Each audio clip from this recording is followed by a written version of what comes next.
The following production is brought to you by the Talkin Buds Leafs Show.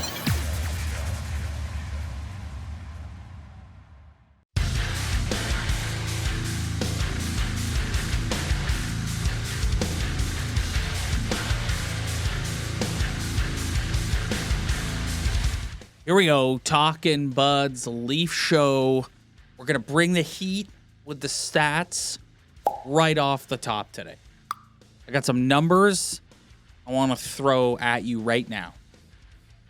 Auston Matthews has 2 points in his past 6 games. Mitch Marner has 3 points in his past 7 games. 0 points for each of them in the previous 2 games against the Chicago Blackhawks and the Pittsburgh Penguins. My favorite stat, though, came last night following the loss to the Pittsburgh Penguins. The Maple Leafs have 5 regulation wins in 19 games. A few weeks ago, the theme of our episode was, are the Leafs mid? And that stat is about as mid as it gets. I don't think it's time to, panic or anything silly like that. But I think there's a legitimate conversation to be had, and I think frustration is valid when you look at the play of Auston Matthews and Mitch Marner as of late. It is very, very frustrating. Again, the naysayers and someone in the comments are going to point to the fact that Matthews has 21 points and Marner has 20 points, second and third on the team behind Nylander. But if you're a naysayer, I don't know how you can watch this and say that it's anywhere close to good enough. I don't know how you can. I'm really frustrated with these two. These two guys need to get their shit together and get their heads where they need to be, because they're not there. I mean, just look at the Eastern Conference in general. Just what a slog it is right in the middle of it. There are basically the whole conference is within 6 points of each other, other than the Senators and Blue Jackets. That middle is an absolute slog right now. It's just the parity is on another level, and they're just kind of right in the middle of the slog with every other team. And every other team is kind of at a perceived different point of where their team needs to be in 2023. The Flyers, they're kind of a younger / quote unquote younger team that's on the rise. They're right there with the Leafs, same amount of points. The Red Wings, again, another team that's kind of coming up. And the Leafs are a team that's supposed to be a Stanley Cup contender. This team is not a Stanley Cup contender. I know. So right it's now. I'm sorry. They are mid because they're right in the middle of the whole conference. The blue line in the current shape it's in, the mediocre goaltending, the top line playing the way it is, the top 2 guys, because I want to take Matt Nyes out of that. I thought Matt Nyes played really well in the Pittsburgh game in particular and was sort of making things happen. You know what? You know why this is so infuriating to watch? Because the issues are, it's the same shit over and over and over again. It's a maturity issue. I don't care. Come at me. Honestly, I don't care. It is. It's a maturity issue. These guys are veteran players, okay? Veteran players. And it's the same thing night in and night out. Careless, dipsy doodle. Haven't used that phrase in a while. Dipsy doodle in the offensive zone. Ridiculous, behind the back passes. Mitch Marner is a turnover machine because the amount of behind the back it's just enough, guys. This, you've done this every year and it's resulted in the same thing every year. Us and the rest of this fan base has sat here and heaped so much praise on William Nylander to start the season. Why? What is the difference between William Nylander's game right now as opposed to years prior? William Nylander takes the puck. You said it last week. He takes the puck to the net. He drives the net. He shoots. He high danger quality chances. It's not this Mitch Marner pass fest that goes on out there. And it's these two guys they don't want to play any other way. That's why I point to it as a maturity issue. I don't give a shit how many points Mitch Marner has. I don't. He's been nowhere close to the standard that he himself set at any point this year. And if you're hurt, get off the ice. Yeah. Like, seriously. Yeah, no, he's not Mitch Marner of Mitch Marner past. There's no way of like defending it, even though I'm sure we'll get someone defending it in the comments. Someone will come at me, some Marner fan, which is fine. Super fan will come at me. You can do that, but it's like there's just no other way around it. Like they are in the middle, and they're not supposed to be, but they are. And I kind of come back to my theme of this whole season is I think this is kind of a throwaway year for them. Like, I don't think they are going to win anything this year. I have no expectation for them to win anything this year. Again, they have a contract looming over them. They have contracts looming over them the next season. Their D isn't good enough. They're not deep enough. Their goaltending They're is the only subpar. team in the league that has put their whole salary cap towards 4 players. So, here we go again. And it's just like they're just in. And when those guys aren't producing the points that they're supposed to be producing, that they are frankly paid to produce, same old shit. One thing that really stood out to me following along on the correspondence on Twitter last night is there's a lot of people in this fan base that are just kind of done with Mitch Marner, like just done with his whole shtick and his whole act. Just it's tiresome watching him. I saw a lot of people last night clamoring for Keefe to break up that line. Okay. 2 thoughts on that. The first one, I don't love going here. I've gone here with you in the past, and I don't love going here because we have nothing. This is just my theory. We have nothing to confirm other than an awkward thing that happened with Sheldon Keefe last season. It's a bit tinfoil hatty, but when you look, no one is quicker to jump on Sheldon Keefe more than me, and I still maintain that I would like to see this team with a different set of eyes and a different voice behind the bench. But I've also resigned to the fact that I don't think that's happening this year. I'm the first guy to get on Sheldon Keefe. I think he has been told by either Matthews or Marner or Shanahan or their dads that they play together and they're not to be split up. And I don't know how you can watch this right now and not come to that conclusion. It's beyond obvious that those two have said we play together, like full stop, to the point that like the two of them playing together is kind of hindering their production because Mitch Marner is obsessed with making the prettiest pass possible to Auston Matthews, and every goal they want to score is a highlight reel goal. It's like, I'm sorry. I'm convinced that is happening. Other people online are also convinced that is happening.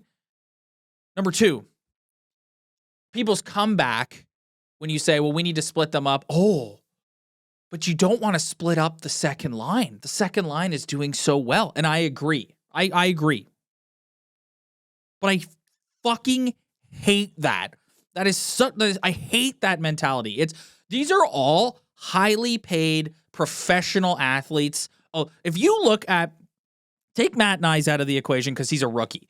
If you look at Tavares, Nylander, Bertuzzi, Matthews, Marner, they're all considered upper echelon players in the National Hockey League and are all paid as such. Figure it out. Like, go out there and play with whoever's out there on your line and figure it out. I hate this excuse of, well, the second line is producing, we can't split them up. No. Like, you need take the scissors, cut the cord that is holding Matthews and Marner together and put Willie with Matthews, put Marner back with Tavares, try something new, and don't let these two guys dictate how this lineup is deployed, because I'm sorry, you cannot convince me that's not what's happening here. I'm bringing it out of the gate. I was about to today say, this is like, you're like DEFCON 5 right now. I'm not like, DEFCON. I've just had it with these two. Like I've had it with their bullshit. It's like, how can the two of you watch William Nylander and the success that he's had And you don't need to be Josh Dobbs you don't need to be an astronaut, for those of you who don't get that.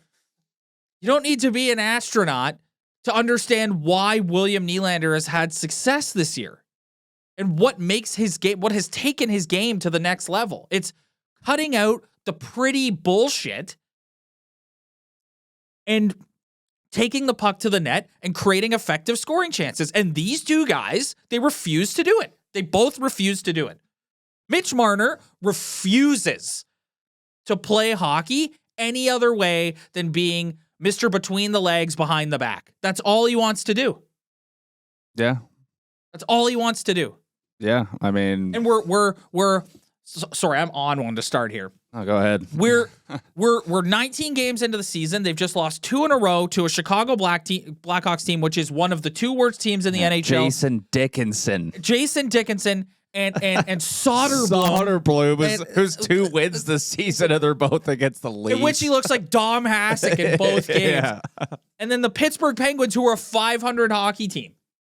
Yeah, the Penguins are not a good team. Like, and in those 2 games against 2 not good teams, the Blackhawks game in particular, Mitch Marner's rendered ineffective because the Blackhawks are keeping the Leafs to the outside, so he can't get in and do a nice little spinny pass. Yeah. So therefore, he's rendered completely ineffective. This guy, ugh. My personal feelings towards Mitch are coming out a little bit here, and I don't want to do that. I want to be like an objective guy who covers this team, but I find him really unlikable sometimes, and it's just like, this guy's going to have the balls to look at Brad Treliving next offseason and say he wants to be a $13 million hockey player. Pfft. Forget it, buddy. Forget it.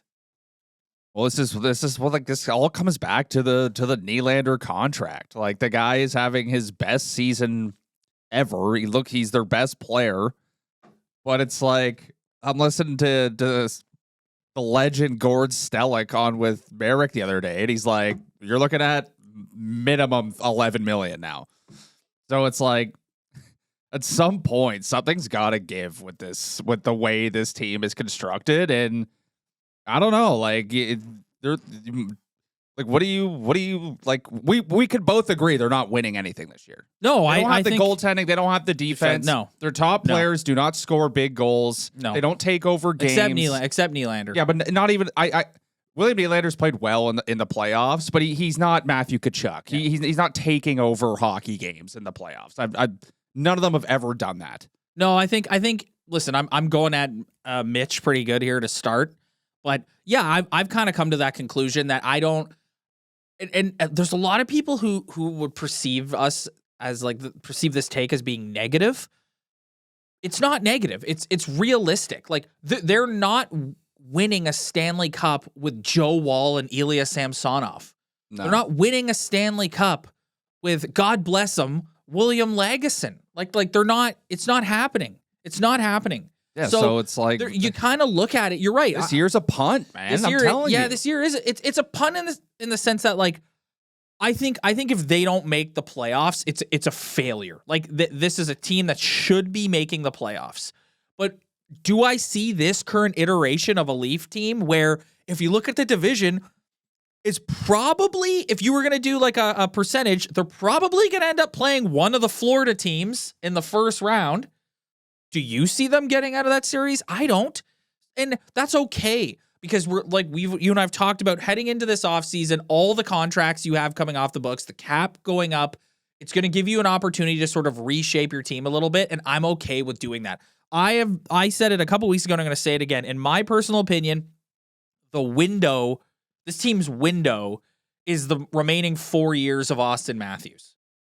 But they got to get this sorted out with what's going on with him and Marner, because it's like, I'm so tired of it. And again, someone's gonna watch this and go, "Well, what do you think about McDavid and Draisaitl?" But it's like, I don't know, man. I'm fucking tired of this. I'm over it. Yeah. I'm in a mood on today's episode. I'm in a mood. Yeah, I mean, it's just they're in a pickle here, man. Like, there's no two ways about it. Like, this year is a punt. They don't have good enough Their top players aren't playing good enough. Their goaltending's not good enough. Their D isn't good enough. And all they want to do is just re-sign a player for like way more than what his current contract is. Listen, it's just like how at some point this has to come to a head, whether it's this season, this offseason, the next offseason. At some point, they got to look at one of these guys and just say no. Like it's and it may be Nylander is fucked up as that sounds, because the guy is literally having. Imagine this team without him. Well, I think right now, but that's the problem. It's like you imagine this team without him, and you're like, oh my god, there's no way. So let's go and blow our brains out and just add another $5 million to what he's making. I think it's like, if you had to pick between one of the two all-star wingers, I think 15 minutes into this thing, you can tell which one I'm picking. Yeah, but that's not a decision that can be made this season or next season. Like it's. Like, so we're just gonna be stuck in this. But it's also hamster wheel we've been stuck in for 5-6 years. It's hard to move on from star players, and if anything, like I think this is part of the culture that Kyle Dubas said here now is these guys are going to ask for way more money. And Nylander, listen, he hasn't scored in 2 games now. There's only 19 games in the season. We got a long way to go. So we'll see, before we start projecting this guy signing an $11 million contract, let's all hold our horses and just see how the rest of this year plays out. And the same thing with Marner. I've been sitting here going at Mitch pretty good here to start this episode, but like again, still 19 games in. He's got lots of time to get it turned around and get it figured out here.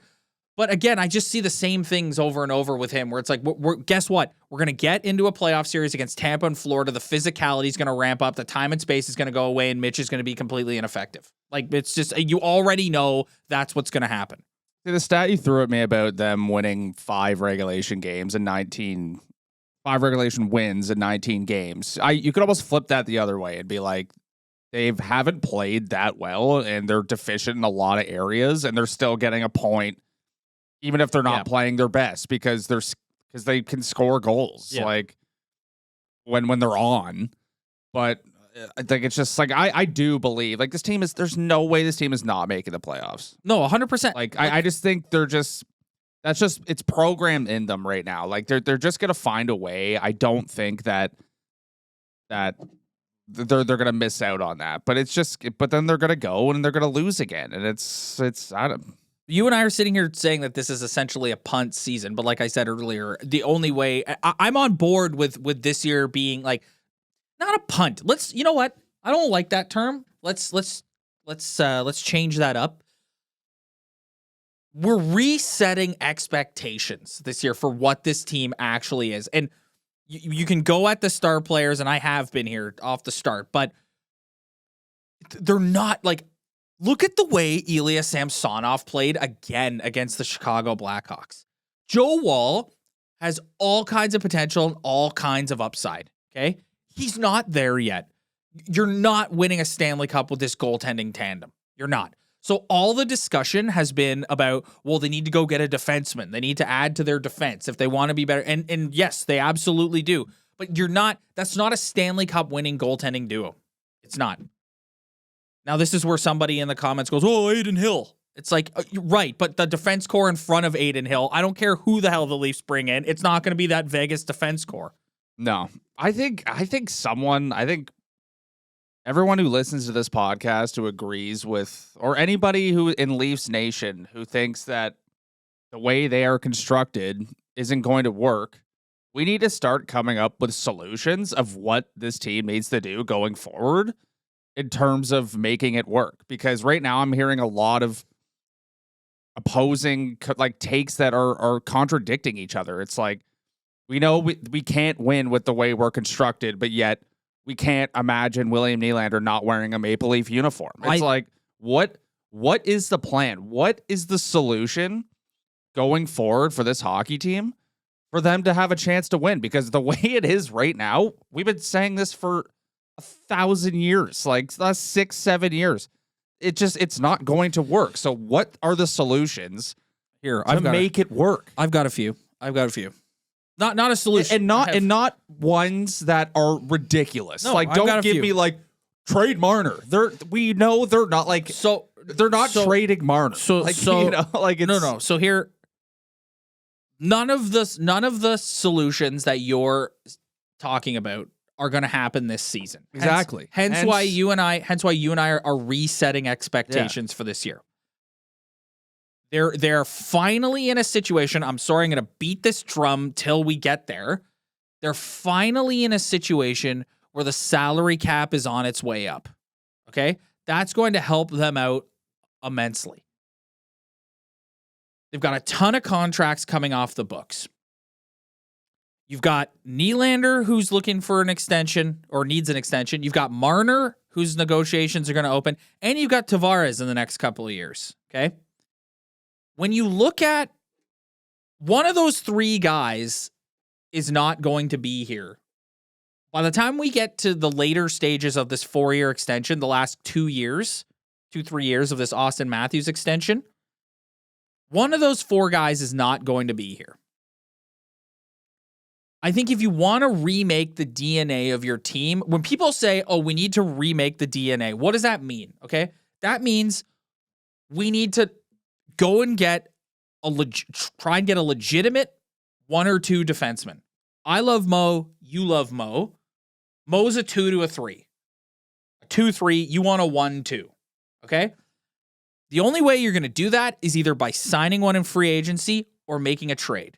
They will have cap space available to potentially sign. Don't ask me who. I don't know. Okay? I think if you really look at it, like, let's start with Tavares. $11 million bucks. Okay, the rest of this year and all of next year at $11 million bucks. When he's done, I find it very hard to believe that he is going to go sign somewhere else, or he's going to command that same price or go sign somewhere else. I don't see it. I think his whole life is here. He wants to stay here.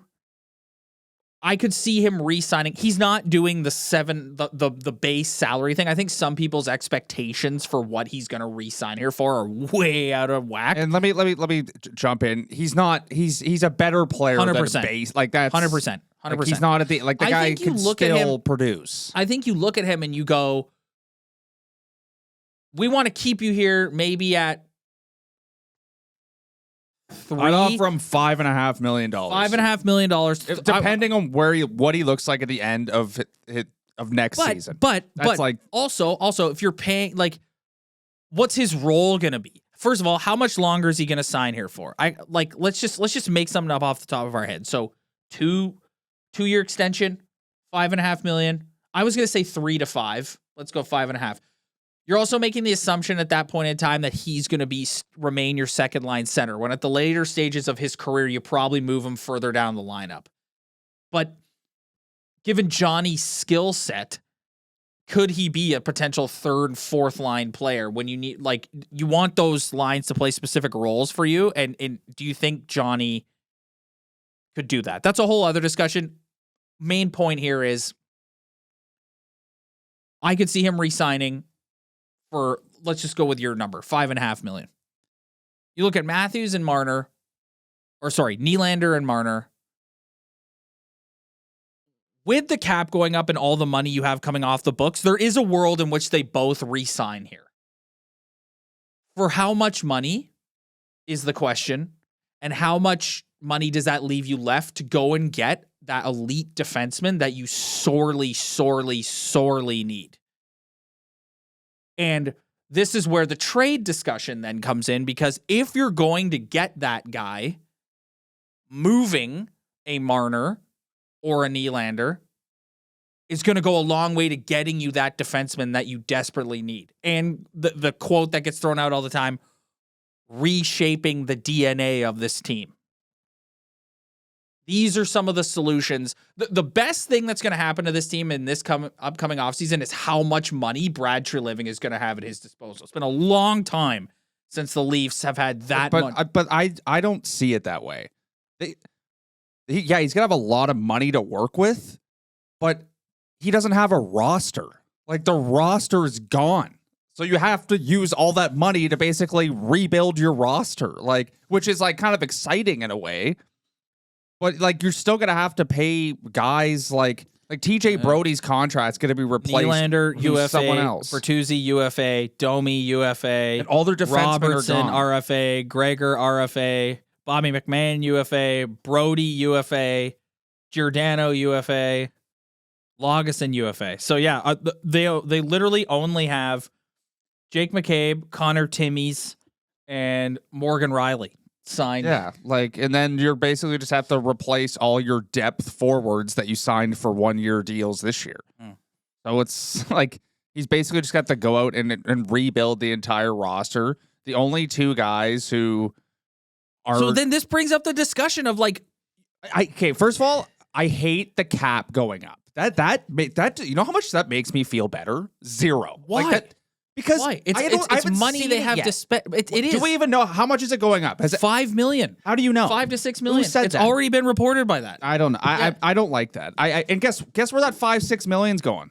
Right to Billy, because that's what they're gonna like. Because right now, with the number he's gonna get signed at, it's that 5 million. So that's gone. Like I don't know. I don't like that. I don't think that's. It's more money to work with. That's the I problem. don't because the problem is the one bit of slack that you do have to cut Kyle Dubas because it's factual. I do not cut that idiot anything. That Okay. guy. I don't cut him anything. Okay. But the one thing you do have to say, Ryan, is he's like the main criticism has been they have too much of their salary cap dedicated to 4 guys, Which is his fault. yes. However, when that strategy was put into place, and no, I am not sitting here defending Kyle Dubas's contract negotiation ability. That's not what I'm doing.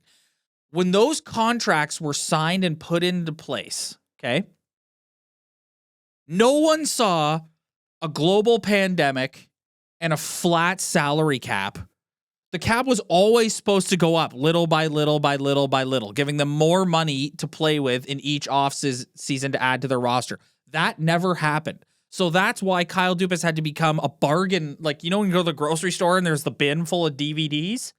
Like, he had to become an expert in going through the DVD bin to find the gems in there. You're proving my point of why the cap going up does not make me feel better. Because last time that happened, I don't care if there was a global pandemic, it didn't work. And they were stuck in they were stuck in the slog forever. And then he decided he wanted to trade every single first round pick under the sun so they can't replace anybody on their roster with anybody any good. The NHL salary cap is $83.5 million for the 23-24 season. For the 24-25 NHL season, the salary cap could be as high as $88 million. Could be. It is going to go up. It is going to go up. It's not going to make a difference, man. To me, the solution to this problem is you got to pick one of the wingers and decide which one you want to keep and get rid of the other one. 100%. And I know you don't want to give up star players. I completely agree. I know you don't want to give up star players. And when you're trading a Nylander or a Marner, yes, that's another thing too. It's like, well, how many when you get up in the morning and you put on the sports highlights, we're just going to see Marner in a different jersey scoring a beauty goal. What's Johnny Gaudreau doing right now? 100%. Johnny Gaudreau, I'm pretty sure Johnny Gaudreau has gotten over 100 points in a season. This team is not winning a Stanley Cup without an elite stud defenseman on the back, and you're not getting one without trading one of your star guys. Period. End of discussion. End of discussion. End of discussion. This team like you're not winning, you're not contending for a cup until you get that guy to push everyone back, to push Riley back to where he should be as a 2-3 and so on down the line. And you're not getting that player until you get your head around that you're going to have to part with one of your star wingers. It's that it's pretty simple. They're never. The more we talk, the more angry I get. I'm not angry. I'm actually pretty proud of us that like through all the roller coaster and the heartbreak that we've been through with this team, we still you and I are able to be rational enough to sit here and look at this current roster and go, This team is a first round exit playoff team that's year. That's probably what they are. And I think that is like, if anything, that's reasonable. And that doesn't mean I'm going to enjoy this season any less. It doesn't mean I'm not going to watch every game. It doesn't mean I'm not going to cheer them on and hope they make a deal and make it exciting. But I just think, like, look at the circumstances that we've reiterated multiple times in this episode now. I don't see this team as a cup team. I just don't know why we've decided to let these guys just bitch us around. Like, I just don't like, the more I think about it, the more angry I get. Oh, Ryan, like even this offseason, I do not like Dubas at all.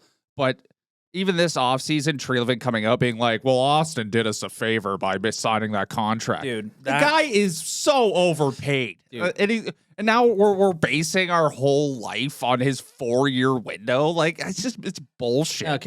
Okay. Here, so hold on. I think Auston Matthews is in a different. I can't believe we're having this conversation again. Oh my God. Auston Matthews is in a different category than everyone else because he's seen as an elite player in the league, Hart Trophy winner, all that stuff, right? It's just the way the league goes that he's going to command that salary. It just is what it is. They see him as their franchise piece. Who else commands that salary? Who else? Well, who else? There's nobody else. I guarantee you. I don't know who's coming up for a deal this offseason, but not one of them is going to eclipse that contract. I'll tell you what. Until 97 is up for his deal, I'll tell you. Nobody's getting that money. And I also think that if Edmonton wants 97 to stay in that circus, they're going to have to pay for it. Yeah. So, anyways, the Matthews thing is what it is. He was always getting that money. Why? Because they see him as their franchise piece. Why? They see him as their franchise piece. Why was he always getting that money? This kind of goes to like what O-Dog talks about all the time, about how all these guys are re-signing for all these deals that are so team friendly. Why was this guy always getting this money? Because this is the culture that Kyle Dubas set here. I said it last week when we talked about the Nylander contract. Like, if I'm listening to a podcast or radio and someone starts talking about Nylander's next deal and they bring up his league comparables, I turn it off because that's not like him and his agent. And the same goes for Marner. They don't care about the league comparables because the culture that was set here through all these the moment you signed John Tavares, that domino tipped over and this became the culture here, which is I want what he's getting. It's not about like William. I love the way Willie's played. Honestly, I do. So do you. To sit here and say William Nylander deserves more money than David Pastrnak is actually hilariously laughable. But he's going to get more money than David Pastrnak because David Pastrnak isn't even in the zeitgeist of thought that is going on in these negotiations. They're just looking at Mitch Marner and going, that's what I want. That's what you're going to pay me. Yeah, I mean, like that is the. You know, Pastrnak makes more than Marner now. That's the problem. No, I understand that, but like it's just like, I don't know.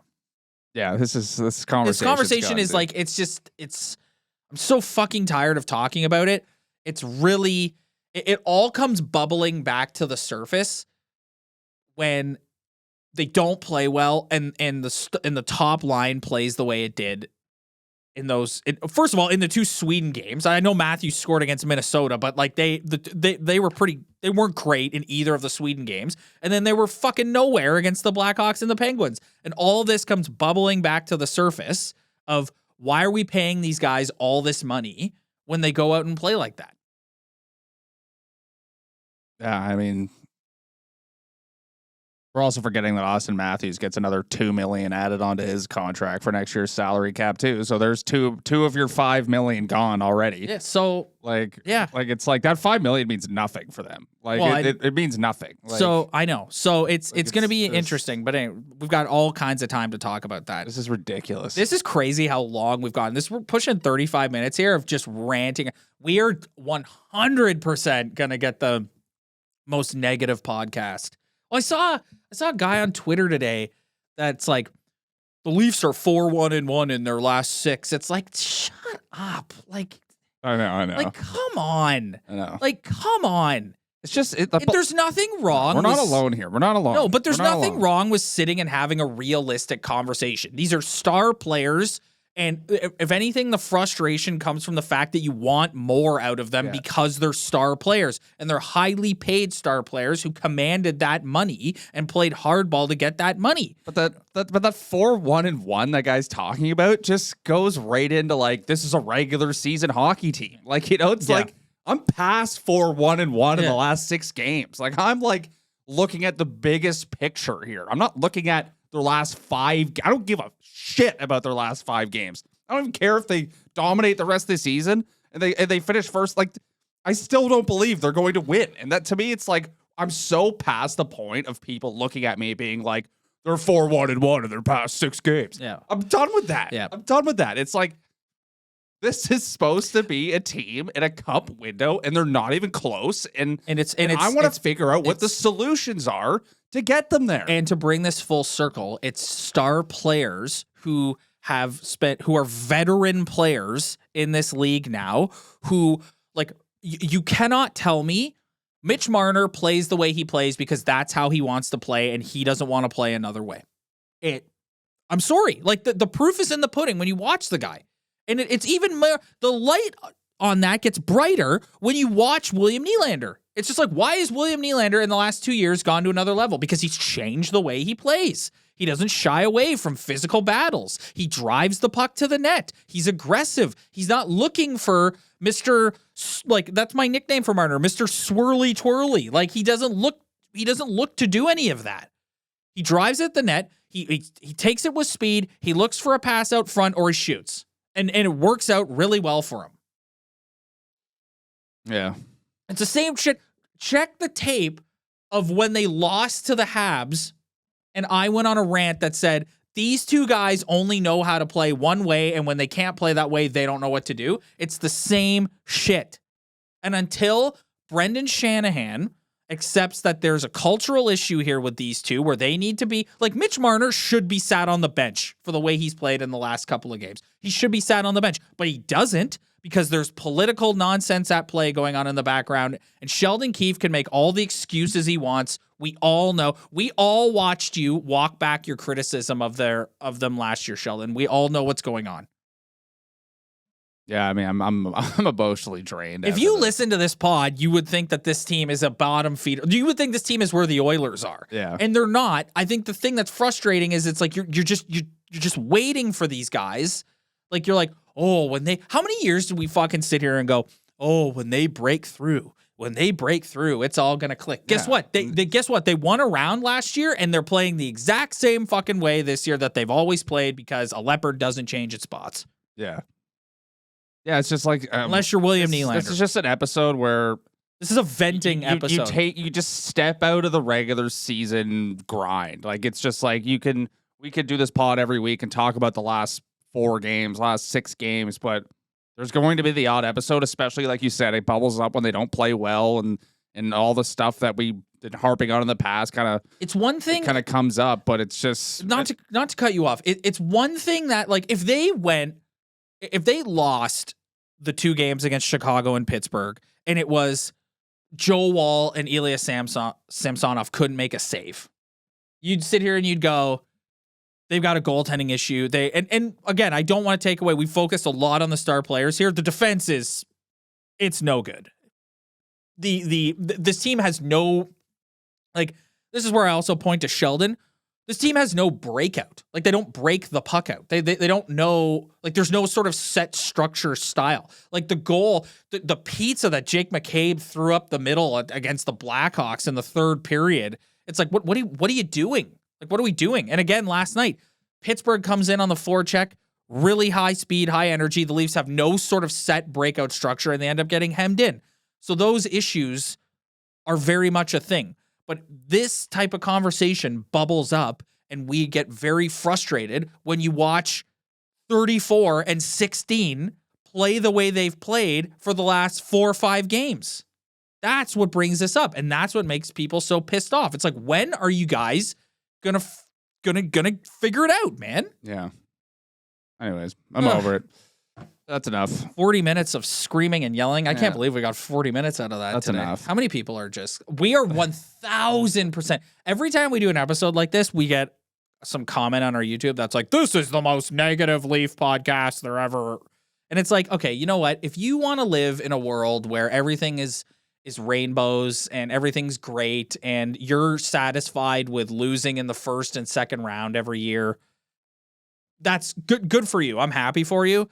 I live in a world where we talk constantly about this team being in a cup window, and this team, as currently constituted with the personnel and the way the star guys are playing, this is not a Stanley Cup hockey team. Full stop. Yep. That's it. All right, well, let's get out of here. Do you think people are going to watch us again after listening to this 40 minutes? No, I don't think we're alone. I think we're I mean, no matter how many episodes we do where we're positive, it always comes back to this. So if you're a loyal listener to this channel, I feel like this is not a surprise to you at all. No. I feel like a lot of people do feel this way. I know a lot of diehard Leaf fans who aren't even totally invested into this season, no matter what happens, because they feel how we feel. And if you want to be the 4-1-1 guy, then be the 4-1-1 guy. Good for you. I'm happy for you. But we're just not those people. I'm just not that guy. Well, thanks everyone for checking us out. If you like what you see, hit that like and subscribe button below. If you're listening to the audio version of this podcast, leave a little review. Every little bit helps. Spread the word. Tell your friends. We really appreciate it. We'll see you guys next time.